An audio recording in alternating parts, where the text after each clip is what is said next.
مشکلات‌های دیگه بخصوص به جامعه LGBT، یعنی از خاطر از اینکه هویتم مخفی باشه مجبور شدم دیگه نرم مکتب. هغه هویت چې په افغان ټولنه کې خلک ناوړه عمل بولي دا په کابل کې میشت یو 19 کلن همجنس خوښونکی دی. د امنیتي اندېښنو له کبله یې باید هویت پټ وساتل شي. دو بار دستگیر شدیم از طرف طالبا، یک بار از داخل تاکسی مرا زه تر اوسه 2 ځله طالبان نیولای یم. یو ځل په ټکسي کې ونیولم. د خپل ملګري سره یې ځکه ونیولم چې ویل ته ولې ګیره نه لري او وړوکی او هغه ګیره لري او مشر دی. تاسو څه کوئ؟ موږ یې ونیولو، 2 ورځې یې وساتلو، زه یې لږ ووهلم خو زما ملګری یې زیات ووهه او بیا یې له موږ څخه ژمنه واخیسته چې یو بل نور ونه وینو او توبه وکړو. دیگه هم دیگر اصلا نبینین، توبه کنین. هغه وایي چې واک ته د طالبانو له بیا رسېدو راهیسې د هغه د همجنس خوښۍ هویت د ده او د په شان نورو ملګرو ته یې ژوند سخت کړی دی.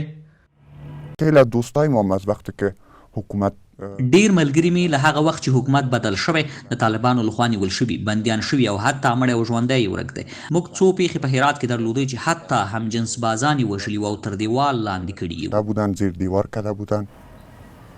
دی هم له ورته وضعیت سره مخامخ دی.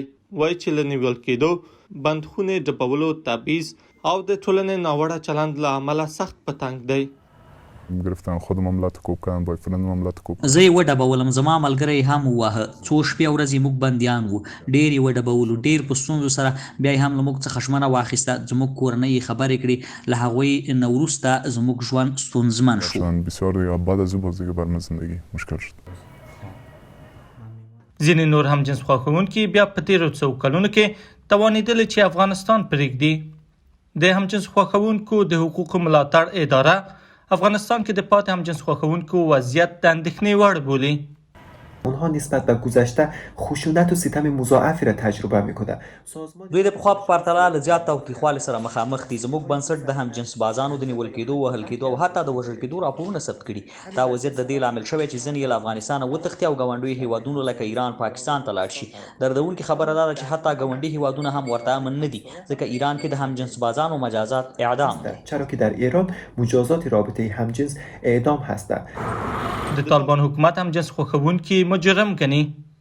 د طالبانو ویاندویانو په دې تړاو له ازادي رادیو سره له خبرو کولو ډډه کړې، خو پخوا یې ویلي و چې همجنس خوښونکي به مجازات کړي.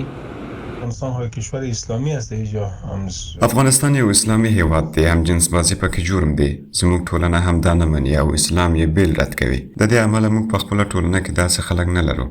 دا خلک چې د اشغال له امله را پیدا شوي، طبیعي ده چې زموږ د ټولنې ارزښتونو او دین خلاف دی او مخه به یې ونیول شي.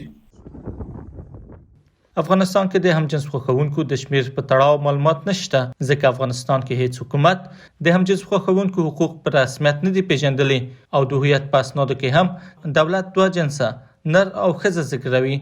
خو د همجنس خوښونکو د ملاتړ سازمانونه بیا په افغانستان کې د همجنس خوښونکو شمیر سلګونه ښیي چې نږدې ټولې لکه دا 2 اړ دي چې په پټه ژوند وکړي او یا هم خپل اصلي هویت له ځان سره پټ وساتي.